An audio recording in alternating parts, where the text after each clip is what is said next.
Assalamualaikum warahmatullahi wabarakatuh. Apa kabar sahabat? Mudah-mudahan kita selalu dalam lindungan Allah Subhanahu wa taala. Kembali lagi di channel kami HN Official. Kali ini saya akan sharing mengenai salah satu pengalaman pribadi saya sendiri. Kenapa judulnya di sini saya katakan jangan pernah menuhankan uang agar uang mengejar kita, sahabat. Dulu inilah hal-hal seperti inilah yang diajarkan oleh para orang tua kita, sahabat.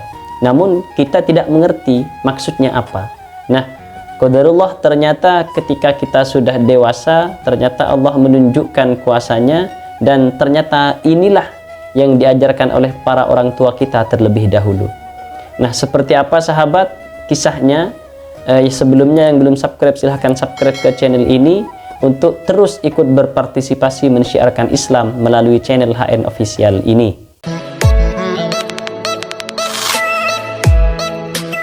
Baik sahabat, judulnya ini memang kalau tidak mendengar videonya mungkin apa maksudnya. Dan mungkin sebagian besar orang juga pasti mengalami hal ini, sahabat. Namun kadang masih terbesit saja hal-hal yang kita itu menuhankan uang. Dalam artian sahabat, kenapa saya kasih judul jangan pernah menuhankan uang? Karena hampir mayoritas dari kita itu seringkali sangat bergantung kepada uang, sahabat. Dalam artian seolah-olah kalau kita tidak punya uang maka kita tidak bisa apa-apa, sahabat. Seolah-olah kalau kita tidak punya uang maka kita tidak dapat berbuat apa-apa sama sekali, sahabat. Nah, ketahuilah sebenarnya ini adalah pikiran yang sangat salah dan fatal, sahabat. Kenapa demikian?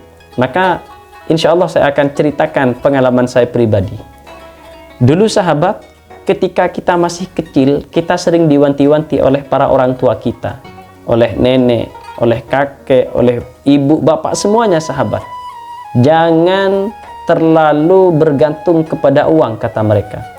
Jangan sampai kita itu secara banting tulang luar biasa meninggalkan semuanya karena uang. Jangan.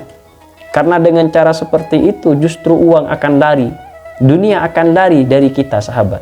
Dan kita tetap mengejar sekeras mungkin.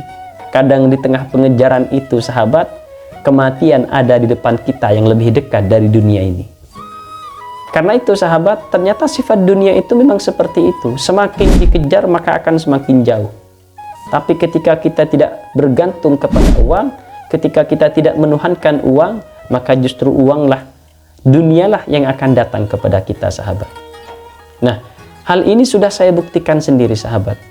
Dulu pertama, ketika saya kuliah S2, tahun insya Allah 2015 yang lalu, guru saya bilang, yang ingin kuliah S2, maka yang penting punya uang pendaftaran, daftarlah. Tidak usah mikir SPP-nya, kata guru saya ini, sahabat. Dan beliau berkata seperti itu bukan hanya kepada saya, tapi kepada seluruh santri yang mondok pada waktu itu. Nah, kita tidak paham kenapa kemudian guru kita, kiai kita itu berdauh seperti itu. Akhirnya sahabat, yang namanya santri, maka tetap sami'na wa ata'na kepada guru, termasuk saya. Karena kebetulan waktu itu saya memang tidak punya uang, tapi saya punya sebuah aset yang berupa bangunan kecil, sahabat, ya, sekitar 2x3, dan itu hak pakai saja. Maka itu saya jual, sahabat. Saya jual, saya gunakan untuk pendaftaran pertama. Dan hampir semua santri pada waktu itu mendaftar S2. Karena memang di lingkungan kita, sahabat, mohon maaf, rata-rata ekonominya menengah ke bawah. Akhirnya, sahabat, apa yang terjadi setelah kita daftar S2, ya, untuk SPP-nya, Masya Allah, sahabat, ternyata ada saja rezeki yang diberikan oleh Allah. Padahal kita rata-rata ekonominya menengah ke bawah. Jangankan untuk membayar SPP S2, bahkan untuk makan sehari-hari pun mungkin masih bingung, sahabat. Tapi inilah qadarullah, kekuasaan Allah. Ternyata sampai hampir semuanya itu lulus. Bahkan 90% lulus S2, sahabat. Masya Allah. Ini yang pertama. Sampai di sini saya masih belum mengerti. Kenapa? Apa rahasianya? Saya masih belum menyantol bahwasanya, oh ternyata kata-kata jangan pernah menuhankan uang itu jangan pernah bergantung pada uang. Ini sampai sini saya masih belum mengerti, sahabat. Di kondisi kedua, sahabat, dulu ketika saya alhamdulillah melaksanakan umroh pertama, itu tanpa uang sama sekali, sahabat. Dan ini bukan cerita yang kadzib, bukan cerita yang dusta, yang bohong, sahabat. Karena alhamdulillah, naudzubillah, mudah-mudahan kita dijauhi dari sifat-sifat yang dusta seperti itu, sahabat. Di video saya sebelumnya tentang keajaiban membaca Bismillahirrahmanirrahim, mengamalkan Bismillahirrahmanirrahim, itu betul saya rasakan, sahabat. Di umroh pertama itu umroh pertama saya. Saya dipaksa oleh teman untuk mendaftar mitra travel umroh yang insya Allah nanti katanya bisa umroh, sahabat. Yang penting kita ikhtiar. Maka saya maksimalkan ikhtiarnya, yaitu dengan mendaftar menjadi mitra, kemudian membuat paspor, walaupun uang pada waktu itu sama sekali sangat tidak punya, sahabat. Karena sebagaimana saya katakan di video saya itu, pekerjaan saya pada waktu itu hanya ngajar saja. Dan mungkin yang di dunia pendidikan semuanya paham berapa pemasukan income dari mengajar itu, sahabat. Nah, tapi Masya Allah, dengan kita tidak bergantung kepada uang, karena memang tidak punya uang, sahabat, kita bergantung kepada Allah dengan cara riyadhah, berzikir Bismillahirrahmanirrahim tadi itu, juga sholawat misalkan, ternyata Masya Allah kita bisa berangkat umroh dengan tanpa bayar sepeser pun. Bahkan untuk sangunya, sahabat, ini hanya hasil dikasih oleh sahabat, oleh teman, oleh saudara. Tapi Masya Allah sampai sana begitu banyak rezeki yang Allah berikan kepada kita kalau kita bergantung kepada Allah, sahabat. Dan ini mutlak terjadi. Masya Allah, setelah itu saya juga jadi berpikir, oh ternyata ini kalau kita tidak menuhankan uang, kalau kita tidak bergantung kepada uang, tapi mutlak bergantung kepada Allah, sebenarnya kita itu kaya, dikayakan oleh Allah, sahabat. Karena memang Allah itu adalah Al-Ghani Al-Mughni, Maha Kaya dan Maha Memberi kekayaan. Nah, namun pelajaran yang berulang kali seperti ini, sahabat, ternyata masih mempengaruhi pikiran dan hati saya. Di umroh berikutnya, di umroh kedua lah. Di umroh kedua, alhamdulillah saya ditakdirkan umroh lagi, sahabat. Pada waktu itu income, pemasukan sudah semakin tinggi, sahabat. Karena memang pertumbuhan manusia kan tidak tertentu, sahabat.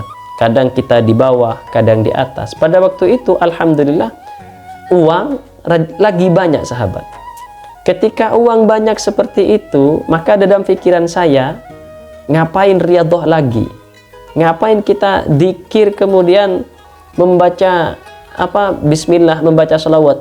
Di pikiran saya seperti itu, sahabat. Akhirnya saya ibadah seperti biasa. Karena punya uang, ya saya berangkat lagi dengan menggunakan uang ini, sahabat. Ternyata Masya Allah, sahabat, uang yang tadinya kita kira itu cukup, sahabat, ternyata setelah berangkat banyak kekurangan-kekurangan yang di luar dugaan kita, yang akhirnya uang yang tadinya saya kira cukup, ternyata saya masih ngutang karena kurang dalam berbagai hal. Kurang ini, kurang itu, sampai kurang intinya, sahabat. Dan pulangnya saya punya hutang, padahal saya kira cukup. Akhirnya saya membandingkan, kok seperti ini?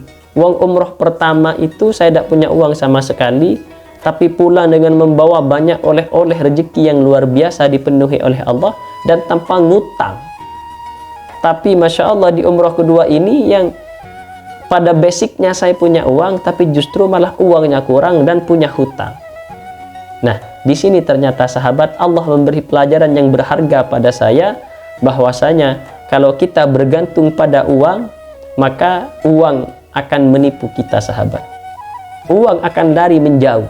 Kalau kita bergantung pada dunia, dunia akan menjauh.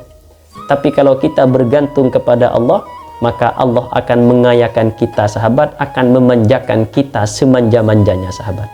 Dan ini adalah bukti nyata sebuah hal besar yang saya alami sendiri, sahabat. Dan ini mempengaruhi keimanan, kualitas keimanan kita yang disaring melalui pikiran dan hati kita. Akhirnya, sahabat, di umroh berikutnya, alhamdulillah, ketika saya umroh lagi bersama istri, saya terapkan ini kepada istri saya. Kalau sampean mau umroh, kalau jenengan mau umroh, maka mintalah kepada Allah. Tidak usah memikirkan uang. Karena memang untuk uang yang besar itu tidak mungkin ujub-ujub ada, sahabat, bagi kita yang memang ekonominya menengah ke bawah. Nah, ternyata di balik hal ini ada hikmah yang sangat luar biasa. Apa hikmahnya? Kita selalu beriadah, bertakarrub kepada Allah. Saya terapkan kepada istri saya, kalau mau umroh ya minta saja kepada Allah. Tidak usah mikir uangnya dari mana, nanti mau dapat apa. Yang penting minta saja, kemudian daftar. Ternyata Masya Allah, sahabat, dengan cara seperti ini, alhamdulillah, saya dan istri saya juga berhasil umroh ketiga ini, sahabat. Dan rezekinya dari Allah. Mungkin kalau saya ceritakan semua, bisa jadi tidak masuk akal. Yang pada intinya, belajar dari kejadian-kejadian ini, sahabat, ternyata saya dapat mengambil kesimpulan, kalau kita menuhankan uang, kalau kita selalu bergantung kepada uang, bergantung pada dunia, maka dunia akan lari dan kita akan ditipu olehnya. Tapi kalau kita bergantung kepada Allah, maka Allah akan mengayakan kita, memanjakan kita, sahabat. Karena itu sekali lagi, jangan pernah takut untuk berdoa, sahabat, dalam hal apapun. Kalau memang ingin berdoa, maka berdoa saja. Maka insya Allah kalau kita bergantung kepada Allah, apapun keinginan kita akan dipenuhi oleh Allah Subhanahu wa Ta'ala. Demikianlah, sahabat, sharing saya pada kesempatan kali ini. Mudah-mudahan bermanfaat, dan di akhir video saya doakan apapun hajat kita, keinginan kita, kebutuhan kita, barokah zikir, barokah sholawat, semuanya diijabah oleh Allah Subhanahu wa Ta'ala. Amin ya rabbal alamin. Terima kasih, semoga bermanfaat. Saya akhiri, wassalamualaikum warahmatullahi wabarakatuh.